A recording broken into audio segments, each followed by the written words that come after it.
Now let's classify it first. They are classified into benign tumor and the malignant tumor, like anywhere else. So benign tumor can be adenomatous polyp. Okay, we talked about this already.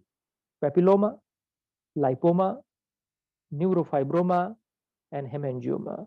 It depends on what is the source of origin. Okay. Regarding the malignant, they are primary and secondary. Now, primary are the more common one. Primary can be carcinoma, which we are going to talk in detail. This is adenocarcinoma, lymphosarcoma, and carcinoid tumor. So this produces serotonin. And secondary means invasion from the adjacent tumor like stomach, bladder, uterus, and ovary, which are the nearby structure there. So very easy. Benign tumor, give some example, and malignant tumor, you can just remember colonic adenocarcinoma as the most important one. Even if you forget other, it doesn't matter that much. Now, with this, let's enter into the topic of carcinoma of the colon. Now, please pay attention. This may be one of the important questions from the exam point of view. The symptoms of cancer of the colon differ according to the part of the colon affected and the type of tumor, but pain is common to all type. So mainly there are two types of the colon cancer we are going to talk: right-sided colon cancer and the left-sided colon cancer. And the clinical features are also different. Okay, right-sided colon cancer usually presents with anemia.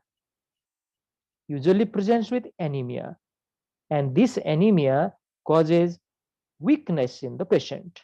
They look pale and they are weak and they're anemic. This is the most important clinical feature of right-sided colon cancer.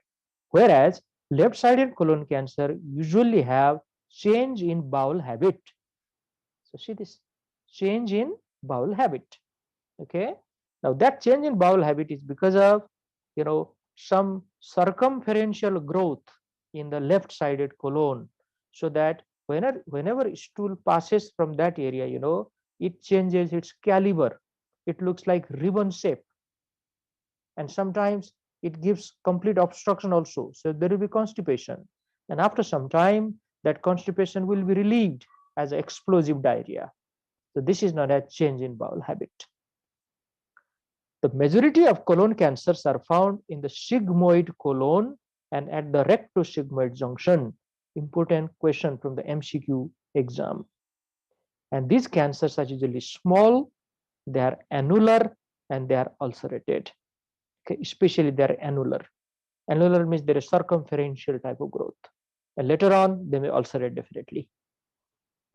The next common site after that is cecum, okay, where the tumors tend to be bulky and papilloform. So this is like a papillary type of growth. And they tend to be bulky, and they tend to ulcerate also, and they tend to bleed. So bleeding is the most important problem there. So this is just an introductory part of carcinoma of colon. Okay. Now there are two types: left-sided and right-sided. And some of the textbook even mention cancer in the transverse colon, but half of the transverse colon towards the left side is included on the left-sided one, and remaining is included on the right-sided one. So you don't need to mention that third one here. Now, how common it is? How common is colon cancer all over the world? It is one of the commonest cancer in the world. And in many, epidemiological data, if you follow, it is in the third or fourth commonest cancer in adult. Third or fourth commonest cancer in the adult. It depends on which data you are following and which part of the world this data is collecting. Now, collected. Approximately 30% of the patient with colorectal cancer present with advanced disease, to the extent that surgical resection with curative intent is unlikely to be carried out. So prognosis is really poor if the patient presents in advanced disease. Now the question is why they present in advanced condition, because most of them are asymptomatic, or some of them, even if they have symptom, they are confuse this symptom of the cancer with something else, some other benign type of illness, and they do not seek the doctor's attention earlier. Like constipation, change in bowel habit, they think, okay, this is a normal type of phenomena in them. So why to go to hospital? Why to bother themselves like that? So by the time it is diagnosed, it's already a bit late, and it is more common in male than female. Now, the distribution of cancer is, this is important point, so please pay attention here, though you already know this. 45% of them occur in the rectum. You don't need to remember the percentage, just remember which are the common site. 25% of them occur in sigmoid colon, and 15% occur on cecum and ascending colon, and rest of the other in the other parts of the colon. So the most common site, if I combine rectum and sigmoid colon together, I can call it a rectosigmoid area, is the most common site for colon cancer. And after that, cecum. Okay, so first and the second common site. 5% of the tumor in the large bowel are multiple, just 5%. Otherwise, they occur in the only one area. And 95% of the malignant colorectal tumors are adenocarcinoma. So we only focus on this. 95% of them are adenocarcinoma. And what is adenocarcinoma, by the way? What is that? Sir, it is a gland forming carcinoma. Exactly. Yes, let's keep it very simple. Gland forming cancer are called adenocarcinoma. So when we take biopsy from that area and send to the histopathological exam, it is reported like a gland forming tissues are there. The active gland forming tissues are there. So this is adenocarcinoma. Whenever there are columnar epithelial cells present, or epithelium is present, and if they are having the columnar type of cells, or sometimes even cuboidal type of cells, the cancer is adenocarcinoma.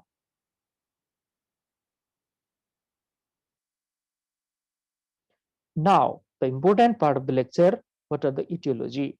Why colon cancer develop? The cause of colorectal cancer or colon cancer, both of these are, synonymous type of term, is mostly unknown, except for a small proportion of cases where there is malignant change in previous polyposis coli or ulcerative colitis. These are, well-known fact. Familial polyposis coli, 100% of them will develop colorectal cancer later on. And ulcerative colitis, okay, around 5 to 15% of them will develop colorectal cancer. So these are the precancerous conditions. Apart from them, okay, most of the other things are relatively unknown, but still we have got certain hypotheses. Okay, we have got certain assumption. Yes, these are probably responsible for the causation of cancer. And it is not only here in colorectal cancer, it is a positive fact in so many others as well. Now, some risk factor for the development of colorectal cancers are, now see this, pre-existing colonic polyp, definitely, especially if they are villous in type. Villous adenomatous polyp have a more chance of malignant potential than tubular type. Familial polyposis coli, this is a proven one. There's no doubt about it. Ulcerative colitis and Crohn's disease, also proven one. And ulcerative colitis has more chance than Crohn's disease for the development of malignancy. And even schistosomal colitis, may have the chance. Now, the more important point we are going to talk. Okay, please pay attention here. Familial history. First degree relatives of the patient with colorectal cancer have 2 to 3-fold increased risk, especially if the relative was diagnosed under the age of 50. Very, very important point. That's why family history should be taken all the time. This is the important part of our history taking. We should ask like this: are there any other family member who are having similar illness or not? Or are there any other family member who are diagnosed case of cancer or not? Okay, like that. And if there are any, the patient will definitely share the information.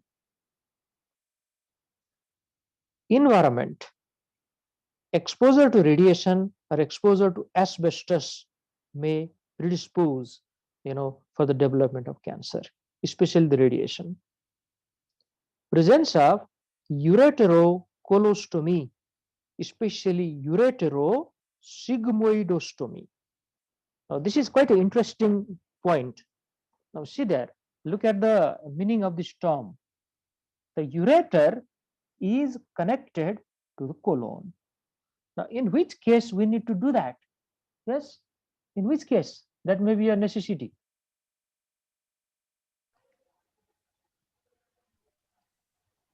That may be a necessity if there is a bladder cancer and urinary bladder has to be sacrificed. Urinary bladder has to be removed after that.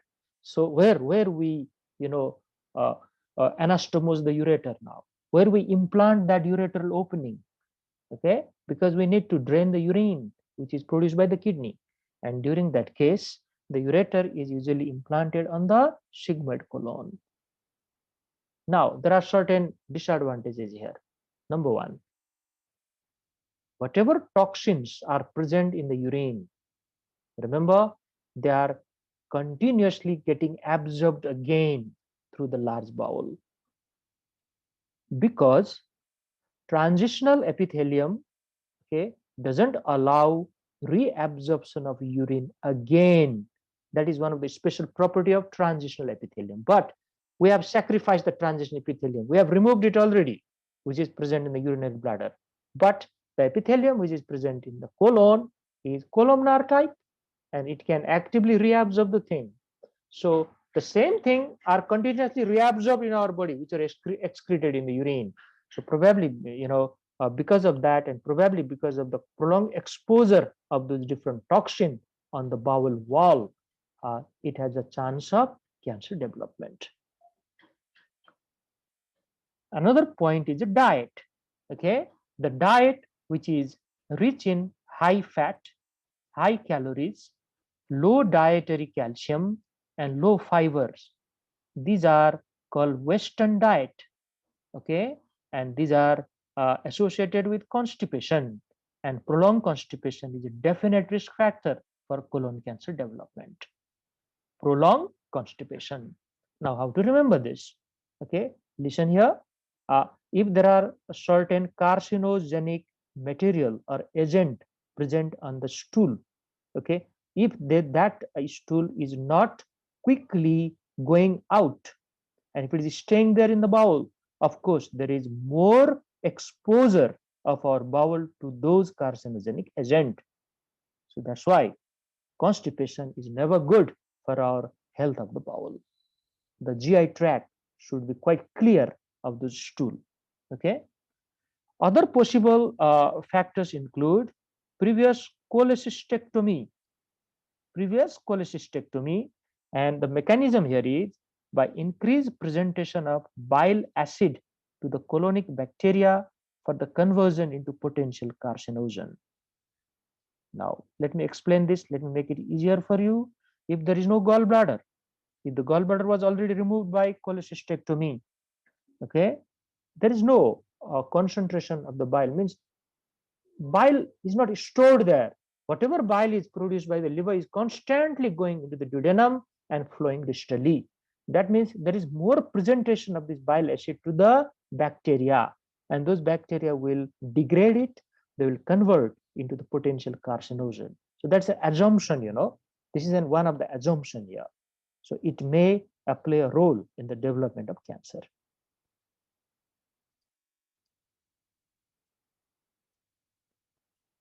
Now, how it looks, okay? Let's talk about the microscopic and gross appearance of colonic adenocarcinoma. Microscopically, they are, see this, gland-forming tumor. So see that, this is what gland-forming tumor is all about. It exactly looks like this. All type of cancer cells are there, exactly like glandular epithelium. So these are adenocarcinoma. And macroscopically, how they look.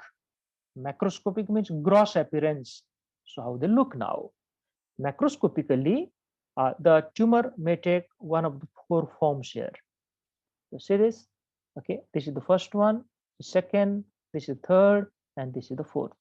This is called annular type of growth, annular or circumferential type of growth, we say. So it is very common in left-sided colon cancer. So that when the stool is passing through this narrow area, see this? The caliber of the stool is changed. Okay, it is changed. And sometimes if it is a complete apposition between these two areas, then there will be obstruction of also, which results in constipation. This is called tubular variety. This is ulcerated form, and this is cauliflower type of growth. Okay, this ulcerated form, okay, this tubular form, and this cauliflower, all form can bleed. All form can bleed.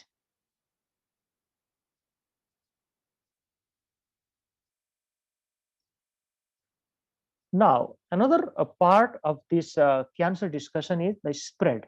How cancer is spread from the local area to the surrounding area or to the distant area. Okay, this is the same type of uh, uh, concept. We have discussed this so many times in other malignancy as well. So one is local spread. See there. This is local spread. So it is spread around the intestinal wall and usually causes intestinal obstruction. So this is a local effect of the local spread because it is locally invasive, So it invade the local structure there, and most of the other structure may stick on the wall of the bowel. It may cause ulceration there, okay? And because of this ulceration and because of the invasion, it may form different type of fistula in that area. Some of those fistulas are internal type of fistula, and some of them are external type of fistula. But internal are more common there, like fistulation between the urinary bladder and the colon. Urinary bladder and the colon. Because of local invasion, there is destruction of the tissue. So fistulation is quite common. And this is a disaster. Stool is coming into the urine and passing out through the urethra. Okay, so this type of things can happen because of this local spread. Crohn's disease is another common condition where this type of fistulations are quite common.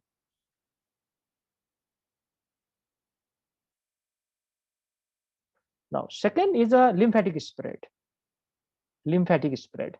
The involvement of the lymph node by the tumor progresses in a gradual manner from those closest to the growth along the course of the lymphatic vessel. So quite easy to understand. In the beginning, the local lymph nodes are enlarged. Okay, then a bit of far away lymph nodes are involved. So this is called a lymphatic spread. Third is a hematogenous spread or bloodstream spread. Now, if it is going to the blood, then it can go anywhere.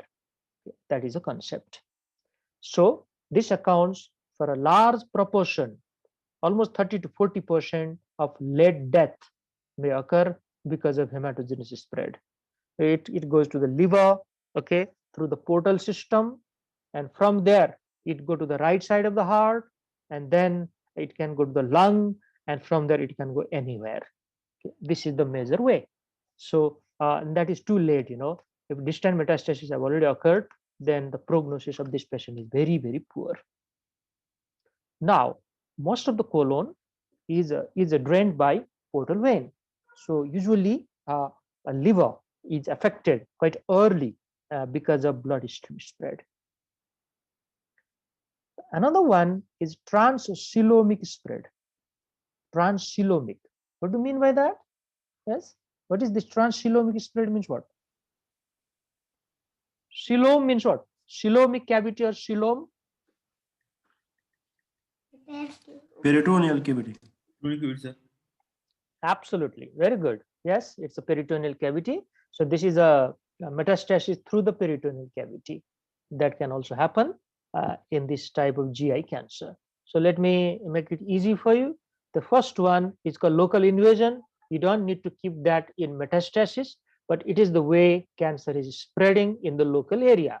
The other three, lymphatic spread, hematogenous spread, and the transcoelomic spread or through the peritoneal cavity are a definite way of metastasis. About left-sided colon cancer and then move on to the right side. Okay, let's move on. Left-sided colon cancer commonly involve sigmoid colon and the rectosigmoid junction, and the carcinoma tends to be small, annular, and ulcerated. So they are mainly annular type of cancer. Annular. Annular means they are circumferential growth. So when the stool passes from that circumferential or annular growth, the caliber of that stool will change. Usually the patient is over 40 and commonly over 70 years of age. So this is a cancer of older people. Male are affected slightly more than female.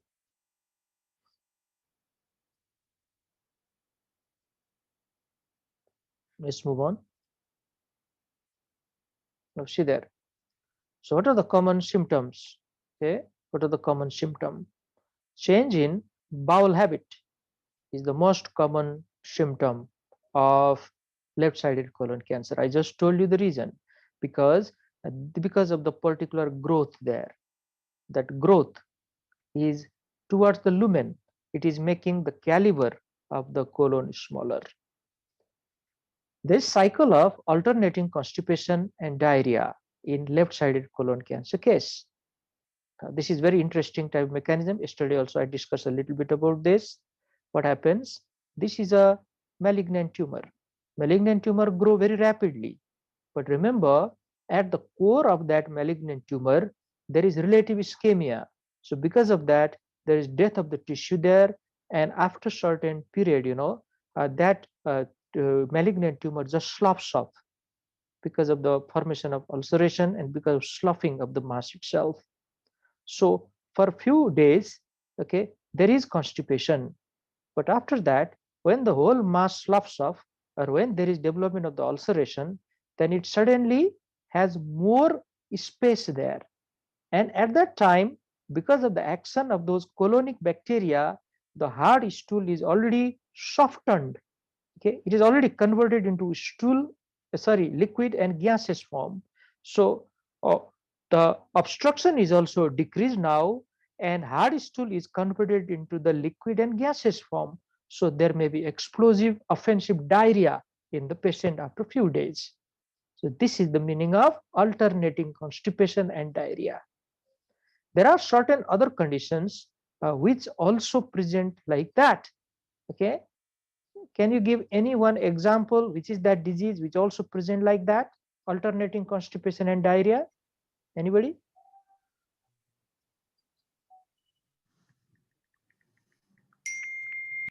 A good example here is intestinal tuberculosis. Intestinal tuberculosis. Okay, especially the hypertrophic type. There are irritable disease also comes with it. Okay, I'll come to your point. Okay, let me do this first. The intestinal tuberculosis are of two type mainly: ulcerative type and the hypertrophic type or hyperplastic type. Especially the hyperplastic type of intestinal tuberculosis, which occurs, at ileocecal junction or at ileum, also presents a bit similarly, because for certain days there is increase in the mass size, which gives rise to constipation, and after some time it will replaced by diarrhea, and again that cycle will continue. Now, another condition which he has mentioned is irritable bowel syndrome. Irritable bowel syndrome, yeah, is purely a medical condition. It is mainly seen in psychiatric disorders. Okay, and in that situation the patient often have abdominal pain, and patient often have constipation, and it may have a bit of diarrhea sometimes. But when we examine this patient thoroughly, we don't find any organic disorders inside. Nothing. The whole GI tract is normal, but it is reacting abnormally. So this is a type of psychological or psychiatric disorder. Now let's move on. Now another important symptoms in left side colon cancer is left lower abdominal pain. Remember, This pain is because of obstruction. So this is a colicky type of pain. Okay, colicky type of pain. In the beginning, the obstruction is not massive, so the pain is also not that severe. But later on, the pain may become persistent with quite often type of colicky exacerbation. It all depends how severe is the problem.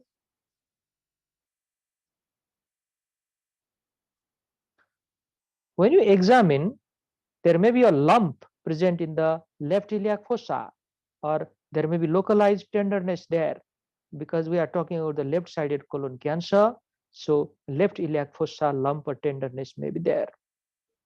There may be painful micturition and change in frequency, indicating the involvement of the urinary bladder. This is called local invasion of the urinary bladder, which may be seen in very late condition.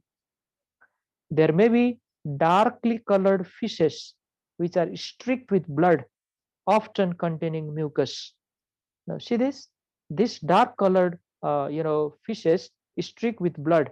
This is again because of the pathology which is present there. This tumor may bleed there, and this is a lower GI bleed.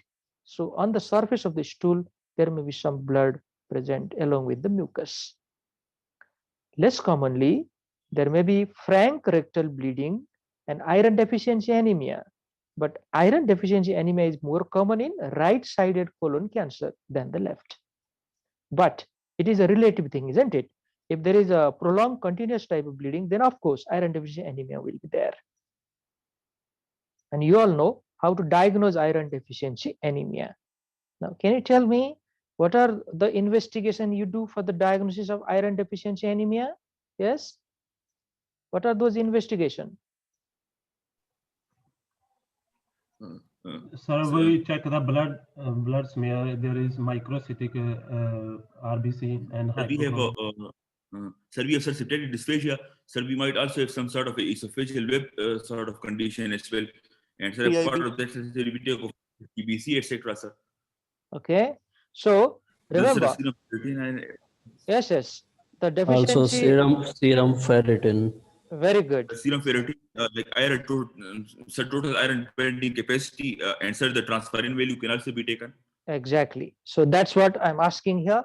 Any type of iron deficiency anemia, any type, I mean, iron deficiency anemia because of any causes, I should say, can be diagnosed in the same way.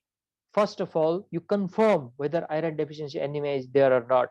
And this is a type of microcytic anemia. So this is confirmed by peripheral smear examination, microcytic and hypochromic anemia.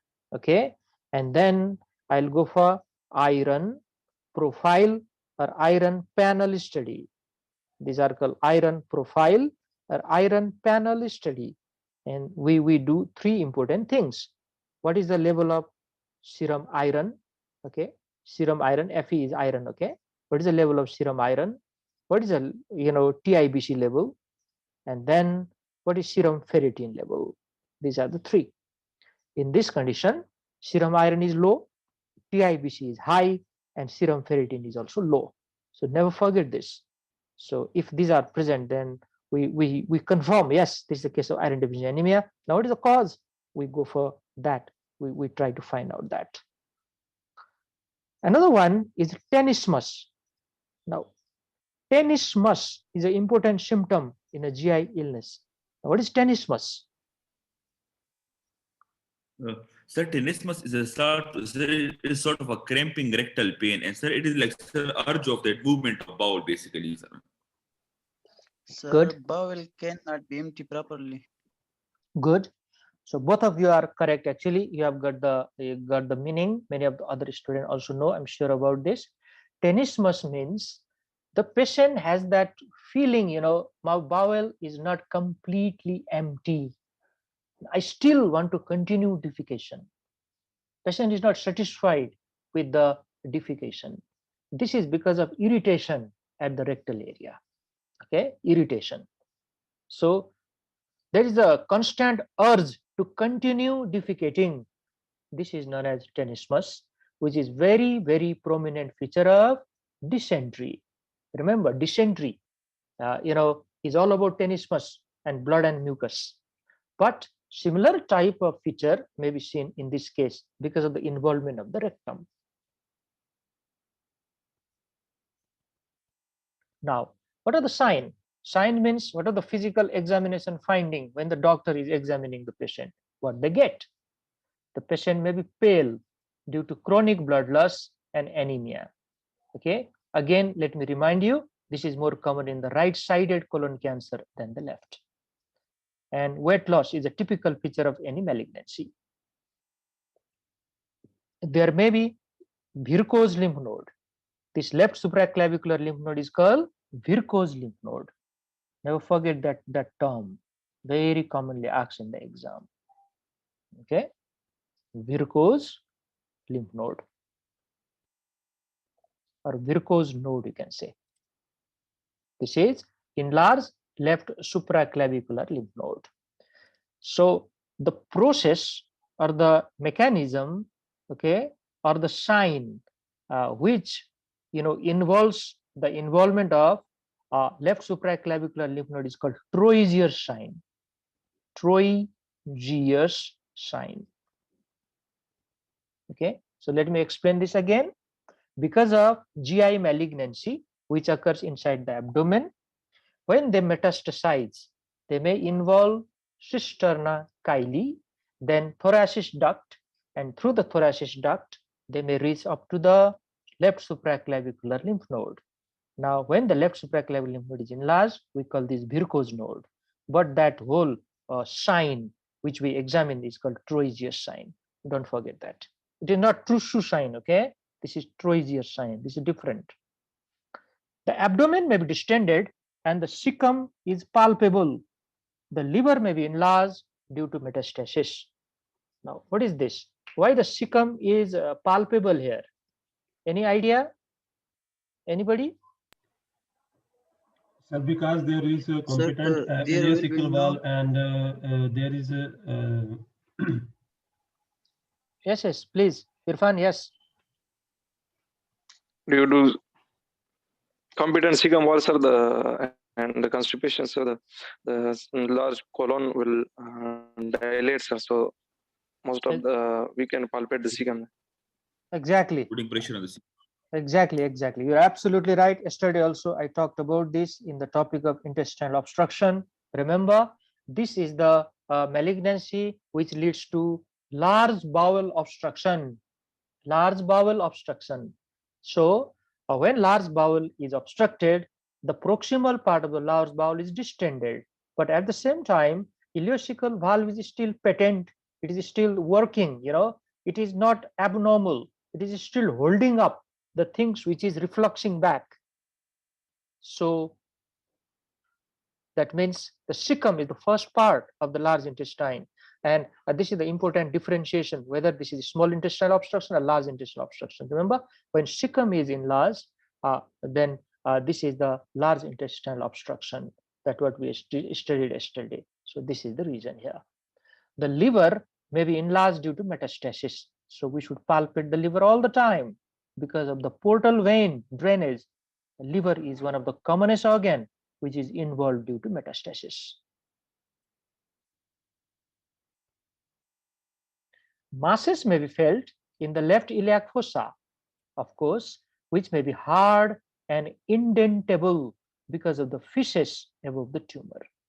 So that mass may be hard exactly at one site, and above that, okay, the mass is indentable.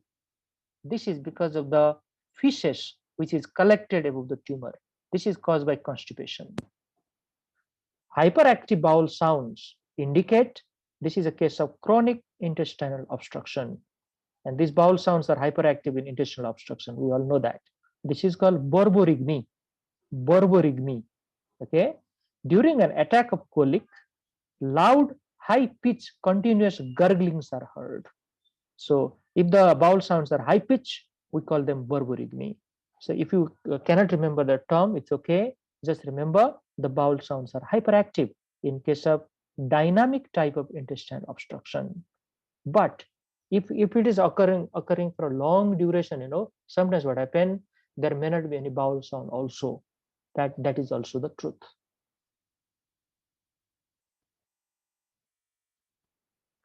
Now, what are the differential diagnoses of left-sided colon cancer? They may be diverticular disease, okay, diverticular disease, which is very common in older person, especially if they are constipated. And this is our next topic after I finish this cancer discussion. Ulcerative colitis and Crohn's disease, these are called inflammatory bowel disease. Ischemic colitis and amoebiasis, these all may be considered as the differential diagnosis because of blood in the stool, because of pain in that particular area, okay, because of change in bowel habit, all these are considered. Now, there may be diseases which produce similar general manifestation, and these are, okay, some other condition, because they also cause weight loss, they also cause anemia, they also cause anorexia, so we can consider them, like carcinoma of the stomach, carcinoma of pancreas, uremia means chronic renal failure, and even pernicious anemia. Okay, I'm sure you all know what is pernicious anemia. What is pernicious anemia? Sir, it's an autoimmune disorder in which there is a deficiency of the intrinsic factor, and there is no production, so there is no absorption of the vitamin B12. Vitamin B12 anemia, so like intrinsic factor, basically, sir, a special protein that is required. In that case, sir, answer to do is Galoblastic anemia. Exactly, all of you are correct. Very good. I just wanted to ask this question because this is the way we revise. Whenever we are talking something else, also we can revise the thing. Pernicious anemia is an autoimmune type of disorder where antiparietal antibodies and our immune system target the parietal cells of the stomach, and parietal cells has got two functions: one, intrinsic factor production, another is HCl production. So those parietal cells are damaged, so there is no intrinsic factor there. Without intrinsic factor, vitamin B12 cannot be absorbed, which results in megaloblastic anemia. So megaloblastic anemia, because of no intrinsic factor as a result of destruction of parietal cell, is called pernicious anemia.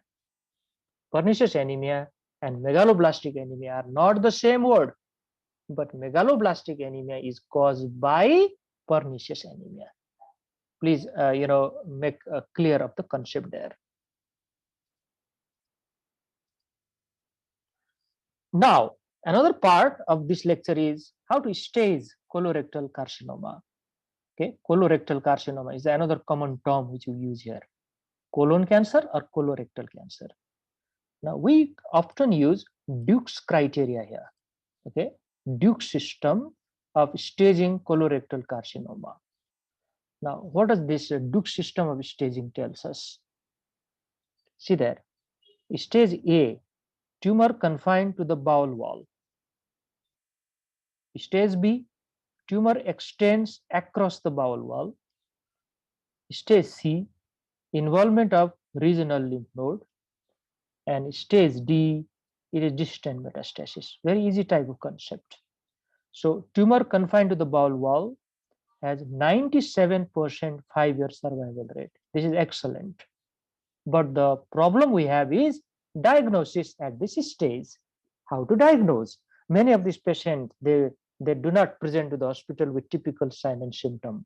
So if it is diagnosed at this stage, the 5-year survival rate is excellent.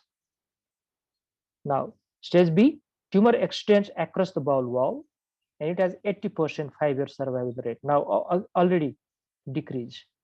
If locally invasive, then dramatically worse prognosis. Means if it has gone, a bit outside the bowel wall and locally invasive, then prognosis will become worse. Involvement of the regional node, okay, C1 and C2, you again divide them into two parts. C1, only a few nodes are involved near the primary growth, and the proximal nodes are free from metastasis, and it has approximately 60% 5-year survival rate. Whereas if proximal nodes are involved, then approximately 30% 5-year survival rate. Look at the drastic difference here. Proximal nodes means a little bit far away, far away. And distant metastasis, less than 5%, survival rate, less than 5%. So many of the people unfortunately present at this stage. So we cannot do anything apart from palliative therapy. The curative therapy is impossible now, so we only go for palliative therapy. So this is called Duke system of staging. Now, what is the treatment? So what are the treatment options available for us for the treatment of left-sided colon cancer? The treatment of left-sided colon cancer is by surgery when feasible. When feasible means when we can do that, when it can be done. Sometimes it cannot be done. Already talked about, for example, extensive local invasion. Everything is stuck there. How I remove that part of the colon? Okay, impossible. The aim is to resect the affected colon, and the patient must be warned of the possibility of permanent colostomy if the growth is unresectable. Colostomy is a formation of stoma on the anterior abdominal wall or on the lateral side, especially it is done if the growth is unresectable, because we cannot go for end-to-end anastomosis. We have to go for colostomy. And this is not very good situation because stool is coming out from that opening or stoma. Okay. And we have to attach the bag there, and patient has to clean that bag time and again. They have to remove that stool collected inside. Family members have to be explained properly, and all those things are there. And many of the time patient will be the victim of psychiatric disorder in this type of situation.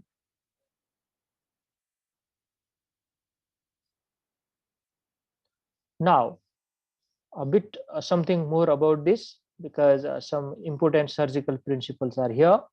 The patient is admitted 2 to 3 days before the operation in order to prepare the bowel. Now, bowel should be empty before surgery. And how to make that bowel empty? By the use of laxative or enema. Laxative or enema. Now, we can give soap water enema easily in the hospital. And then we can use some antibiotics like neomycin. Neomycin are poorly absorbed antibiotic, so they can kill the microorganisms which are there, so that during surgery the area is not contaminated. So this is called preparation of the bowel before surgery. Now the definite surgery is left hemicolectomy, because this is a left-sided colon cancer we are talking about. So we go for left hemicolectomy. It includes splenic flexure, okay, the descending colon, the sigmoid colon, and half of the transverse colon as well, the left half, of course. So this is known as left hemicolectomy. If the growth cannot be resected, now see this, a Hartmann's procedure is performed and a permanent colostomy is created. So Hartmann's procedure is, formation of a permanent colostomy there, so that the stool can come out. So this is a type of palliative procedure.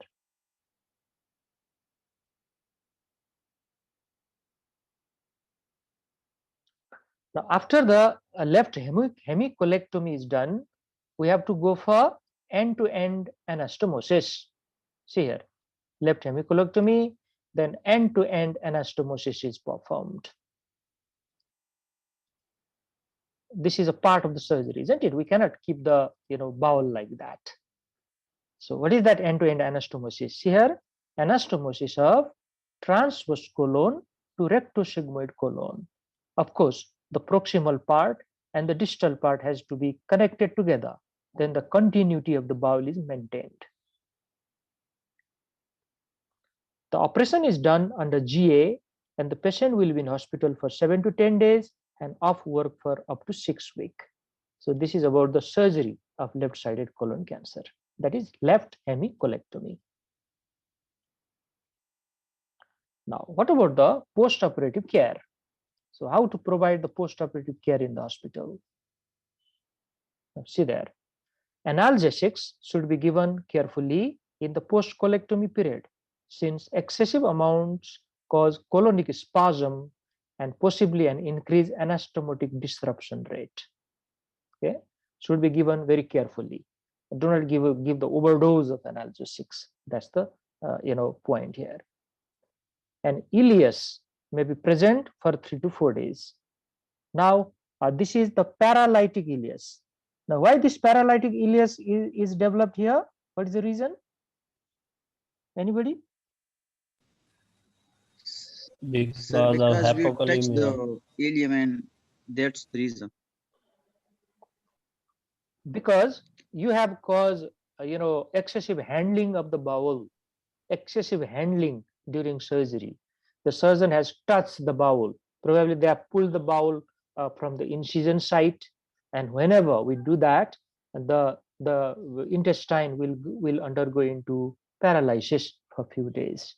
This is called paralytic ileus. Once flatus has passed, oral fluid can be increased. Now see this. So after 3 to 4 days, we often start with oral fluid, and we ask the patient, have you passed any gas? Flatus means gas. And if the patient say yes, doctor, then we can start the oral fluid, and we can gradually increase that. Then after a few days, semi-solid, and then the solid food, like that. Diarrhea is common in the first few days and may be treated with suitable agent like loperamide or diphenoxylate if this happens. Now, this diarrhea is common because you have sacrificed the large part of the large intestine there. So there may be quick intestinal transit time. This is called increase in transit time, okay, of the intestinal content. They can quickly come distally.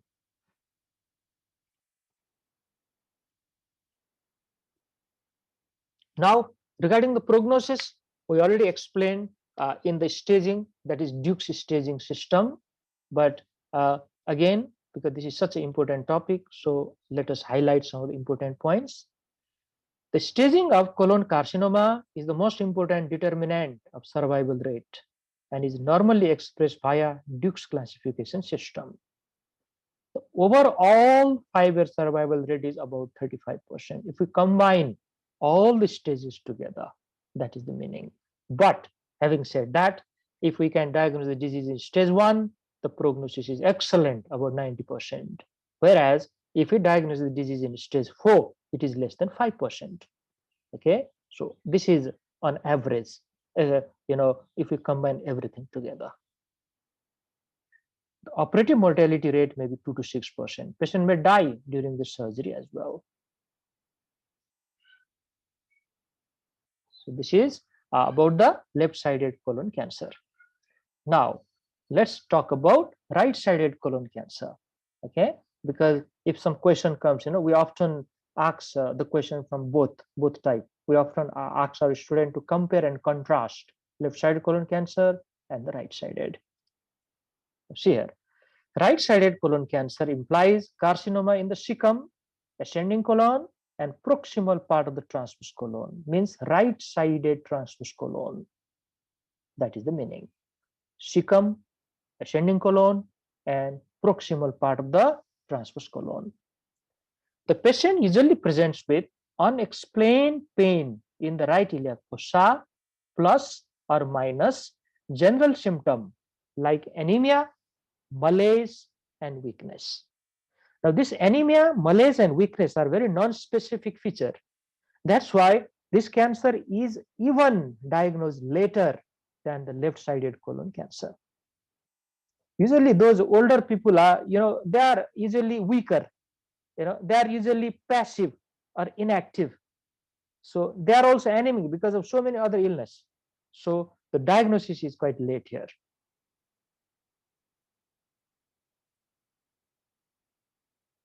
Abdominal pain often develops late in the disease because the tumor may remain silent until it has grown a considerable size. So abdominal pain is also late. That is also not a good point here because it causes late diagnosis.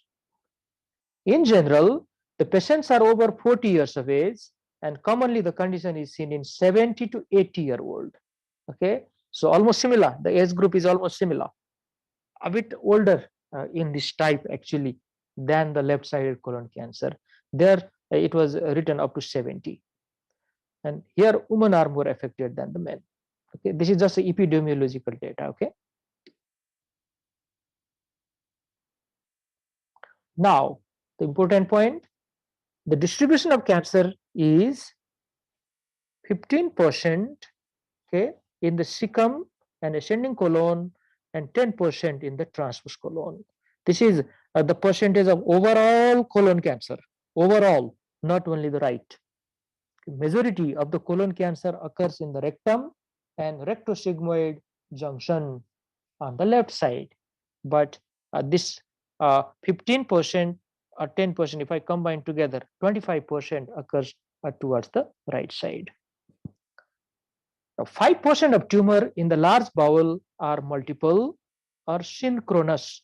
Multiple means in the multiple area. Synchronous, maybe they are associated with some other GI cancer as well, or maybe on other parts of the body. And 95% of them are adenocarcinoma. Okay, these are the similar type of terms like left-sided colon cancer. Let's move on. Now, what are the common symptoms of right-sided colon cancer? Very important question from the exam point of view. This old patient may present with weakness, debility, and breathlessness.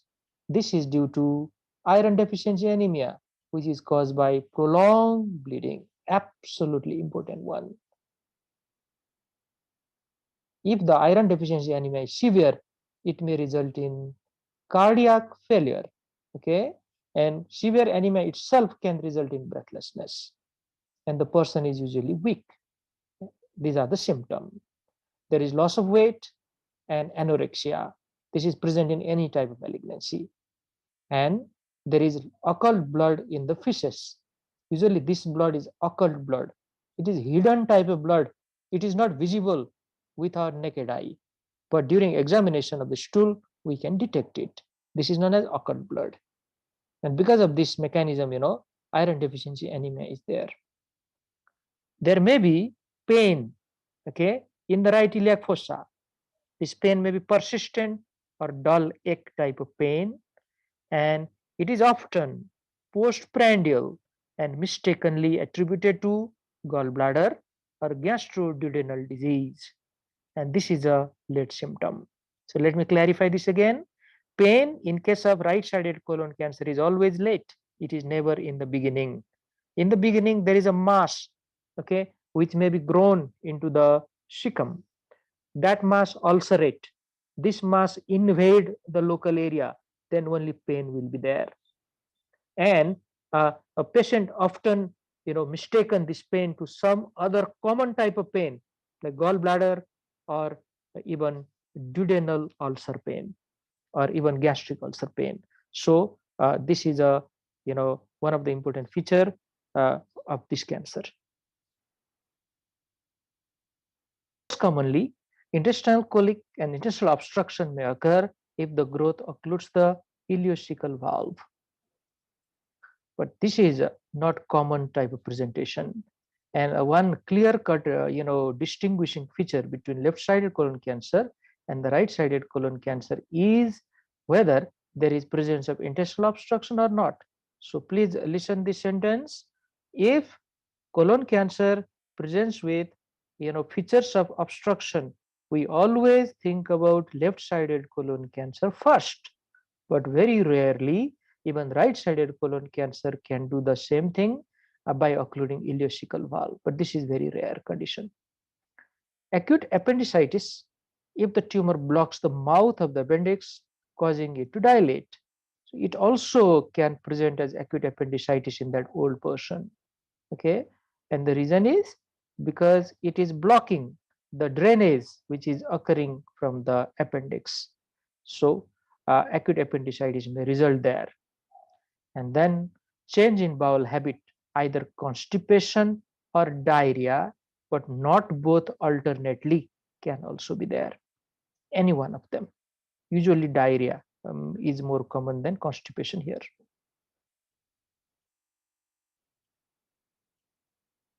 Okay, let's move on. Now, during physical examination, what we get. See that the patient with the right-sided colon cancer may be pale and thin, possibly jaundiced as well.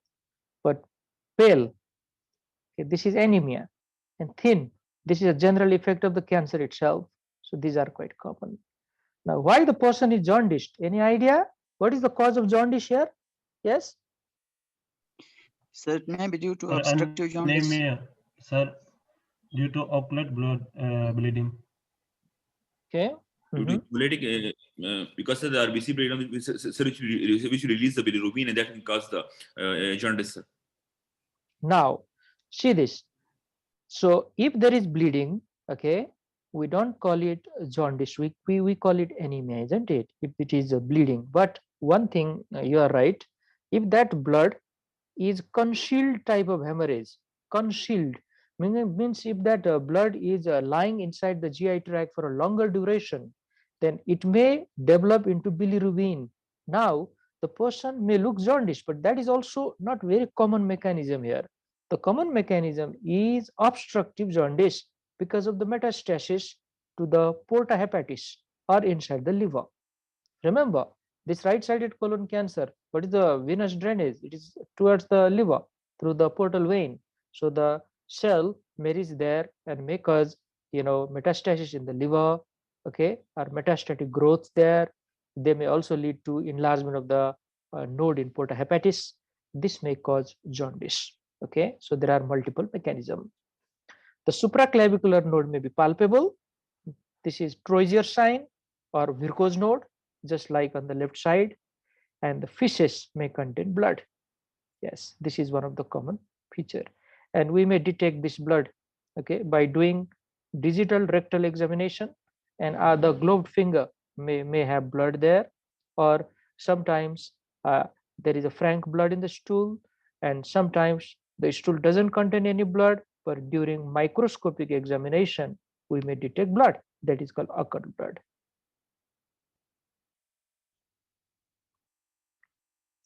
Now, some other signs would be the abdomen may be generally distended or full in the right iliac fossa.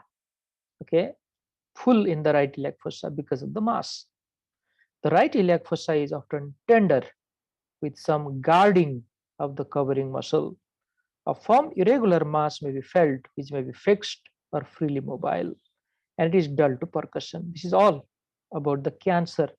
Okay, the mass which is present there. And this is the a sign produced by the mass. The liver may be palpable and irregular because of the metastasis. The bowel sound should be normal. Hyperactivity indicates obstruction of the ileocecal valve. Okay, so these are quite easy to understand.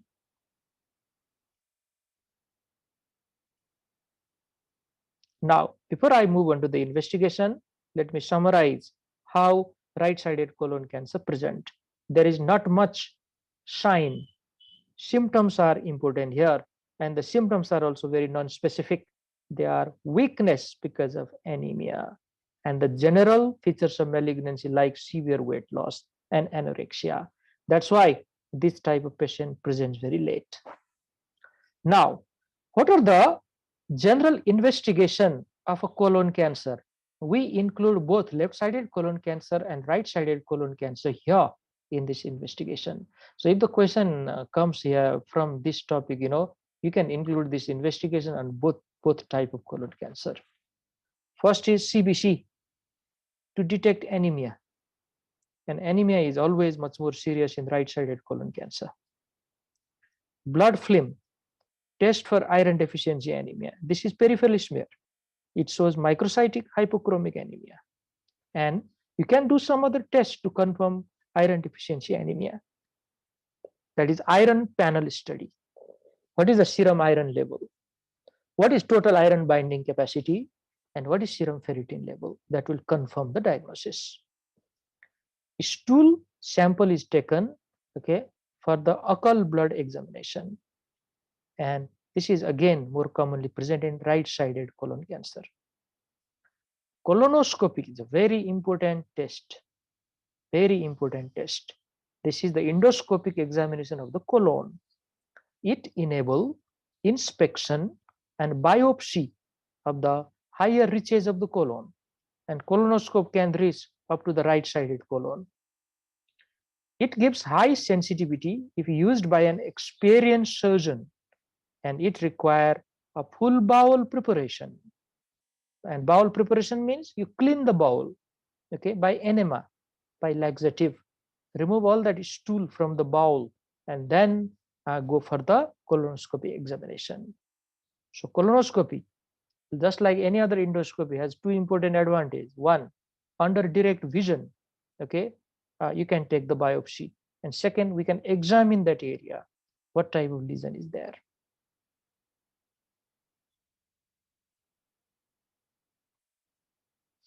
Now see there, flexible sigmoidoscopy or colonoscopy, this is the way the surgeon do. This is just a schematic diagram, but very informative one to you.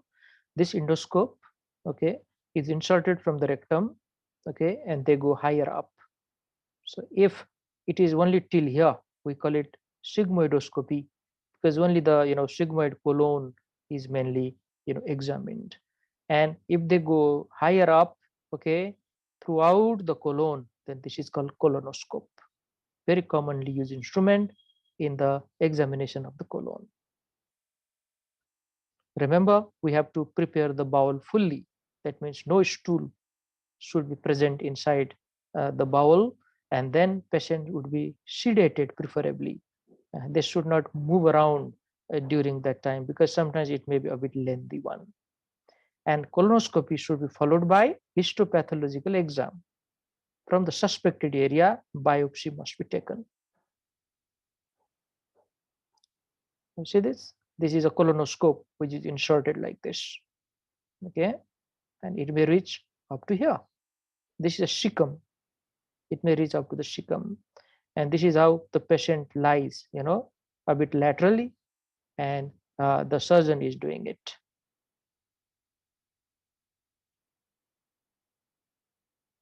Okay. Now this is the barium enema.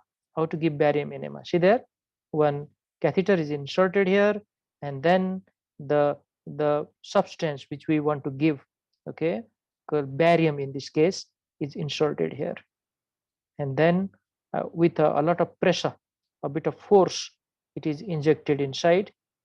Injected means we are not poking it in other tissues, it is inside the rectum, and then this barium will go up, higher up, okay, it may reach throughout the colon, and then you will take the X-ray.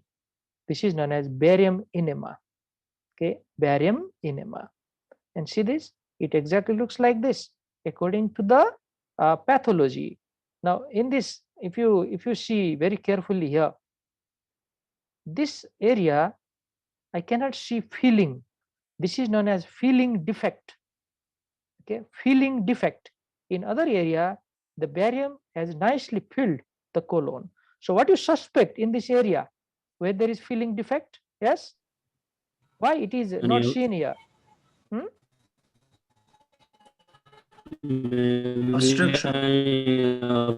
Obstruction. Exactly, something is there, like some mass is there, okay, some mass. That is the most obvious explanation. It is not obstruction. If there is obstruction, no barium should go to the proximal area, because this is an enema, you are pushing barium from here. If it is a complete obstruction, how the barium will go to the proximal site? So there is some mass, and this mass will not allow barium, okay, to settle here. So this is the point. So this type of investigations are quite useful, and then after that we can go for sigmoidoscopy, colonoscopy, and take the biopsy from this area. Now these are called colonoscopic view. See this? There is a mass here. Okay, this type of masses can occur. It looks like a polyp here, a big mass, polypoid mass, and there is a bit of ulcer already formed, and this is a big mass already. Okay, so this type of suspicious growth, if seen by colonoscopy, they will take a big chunk of tissue for histopathological exam, and they will confirm it. Now, we already talked about barium enema. Another investigation which we do is IVU, intravenous urogram, intravenous urogram. Now, this test is done if you suspect ureteric involvement or if there is obstruction of the ureter, which is also known as, uh, uh, obstructive uropathy as a general term. We go for intravenous urogram just to make sure where is the obstruction and how bad is the obstruction. And ureter involvement occurs in the invasive disease. This is already late. Ureter is present there, and this is affected by the local invasion.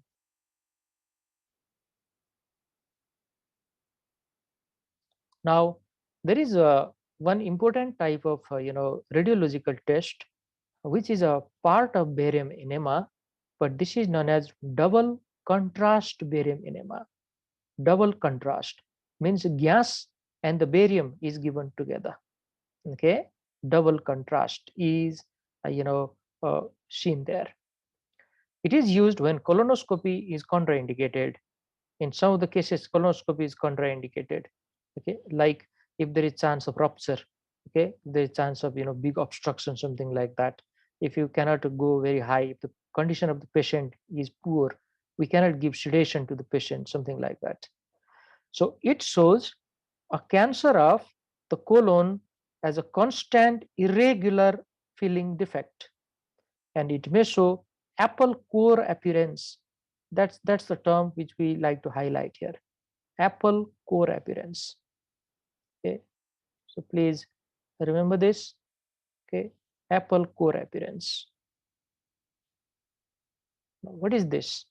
This apple core appearance is a short irregular stenosis with sharp shoulders at each end. Now just focus here in this part. Just have a look here. Let me make a circle here also. Look at this area. Okay, so this is a filling defect. There is a mass here. There is a mass. Okay, so this mass doesn't allow a complete filling of this lumen by the barium, and this mass exactly looks like apple core. Means you have eaten the apple from the side, only the core is remaining, and the upper part of the apple and the lower part of the apple is left behind. We exactly eat the apple like this. If we eat the apple without cutting it into pieces, if we directly bite the apple, we eat the apple like that. So this is known as apple core appearance. And can you guess which sided colon cancer is this? Is this right-sided colon cancer or left-sided colon cancer? This one. See here? Anyone? What is the common presentation? That's the question I'm asking. It is left-sided cancer which presents like this, or right-sided colon cancer which presents like this. This is left-sided one, because look at the circumferential growth. It is growing from the surface towards the lumen. Okay, this is the point.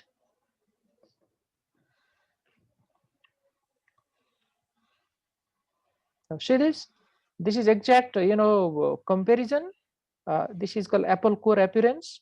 See this, the core of the apple and the two ends. Okay, exactly like this. This core is still visible here, but the two ends are this one, and this is the comparison they are making, apple core appearance. Now this is the apple core appearance. Okay, this is the polyp which can be seen, carcinoma and cecum, and these are the different types. See this. Okay, this type of schematic diagram, and this is the X-ray picture.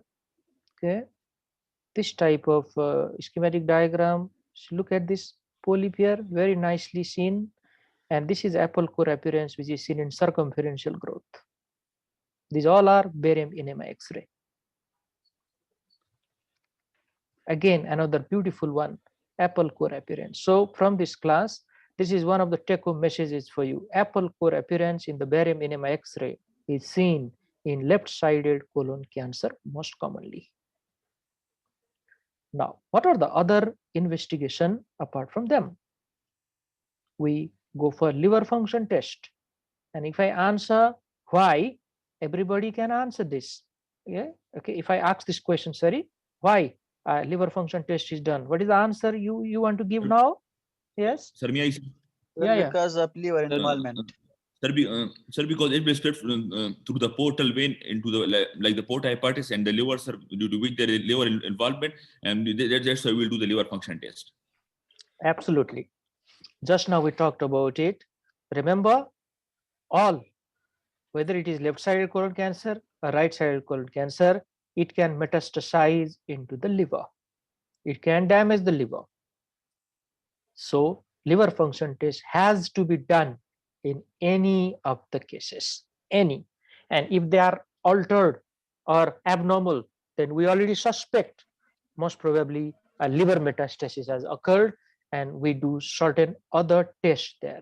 Okay, like we can go for liver scan, we can go for CT scan, MRI, and those type of tests. Renal function test also should be done because ureter involvement is quite common, and that is a part of local invasion. So renal function test will be altered if ureters are invaded. Liver scan already talked about, and chest X-ray are valuable preoperative investigation. You can also rule out lung metastasis by chest X-ray, and before any surgery, chest X-ray is always done as a part of preoperative investigation. We want to make sure what is the cardiac shadow. Okay, is it bigger or normal? So chest X-ray is a standard investigation before any surgery. Even ECG should be done. Now, what are the differential diagnosis of right-sided colon cancer? It's the same thing. Okay, so I'm skipping this slide.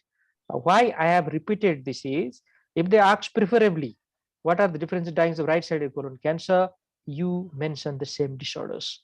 Okay, there is not different one from the left-sided one, because some of the reasons can be given for both sides here. Now, what is the treatment? See there, right-sided colon cancer is treated surgically if at all feasible. The aim is to resect the affected segment of the bowel. So we remove the affected segment of the bowel here. See this. So what type of surgery we are going to do? This is a right-sided colon cancer. So right hemicolectomy is done. The patient is admitted 2 to 3 days before the operation, and we prepare the bowel. Just like a left-sided colon cancer preparation, you give enema, soap water enema or any other laxative, and make sure the bowel is free of stool or fecal matter. The colon is cleared of the exogenous material using laxative, and at the same time we can use neomycin to kill the organism which are there, so that it is quite clean type of environment, same like a left-sided colon cancer here. Now care is taken to look for metastasis, and evidence of metastasis may not prevent the planned surgery. So whatever surgery you have planned, those metastases may not stop you from doing that surgery in this case. Okay, but there are some exceptions. If the very big mass is there with a lot of local invasion, and if doing surgery is more harmful for the patient, then we do not touch that area. That thing is always there. Any type of malignancy, that may be the common thing. Blood transfusion may be necessary if the anemia is severe. Definitely. What is the level of hemoglobin that should be down to call it severe anemia? What is the level? Anyone? Less than 7 Less gram per than 6. less than 7. Less than 7. You're absolutely right. Less than 7. Very good. So if hemoglobin is less than 7 and the patient is already dyspneic, all the clinical features of anemia are there, give blood transfusion. And what blood we give? There are different types of blood or components of blood, right? Should we give whole blood? Should we give pack cell? What type of blood you want to give here? Pack cells, sir. Pack cell. Excel. It is always paxial because this is a chronic type of anemia and patient is already having volume overload. So do not give plasma. It is not necessary. Give paxial only. The terminal part of the ileum, the ascending colon, hepatic flexor, all of them are removed by right hemicolectomy. The patient can easily resume normal activity after 6 weeks. So this is known as right hemicolectomy. The terminal part of the ileum, okay, because it may be locally invaded, so we sacrifice that. The whole ascending colon, the cecum, and up to the hepatic flexor, a small part of transverse colon can also be sacrificed.